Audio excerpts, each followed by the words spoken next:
नाम फाउंडेशन तर्फे येत्या 10 एप्रिलला महाराष्ट्रातील शहीद जवानांच्या कुटुंबियांना मदत केली जाणार आहे। राज्यातील 20 शहीद जवानांच्या कुटुंबियांना प्रत्येकी 2.5 लाख रुपये मदत नाम फाउंडेशन तर्फे केली जाईल। विशेष म्हणजे नाना पाटेकर ही रक्कम स्वतः सुपूर्द करणार आहेत।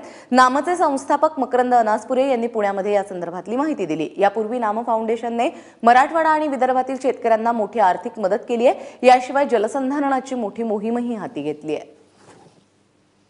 येत्या 10 एप्रिल रोजी पुण्यातल्या सारसबागेजवळच्या गणेश कला क्रीडा या हॉलमध्ये शहीद जवानांच्या कुटुंबियांना मदत निधीचा कार्यक्रम नाम फाउंडेशनच्या वतीने आपण घेत आहोत। या कार्यक्रमासाठी जास्तीत जास्त तरुणांनी, जास्तीत जास्त नागरिकांनी हजर राहावं असं आवाहन नाम फाउंडेशनच्या वतीने मी इथे करतो आहे।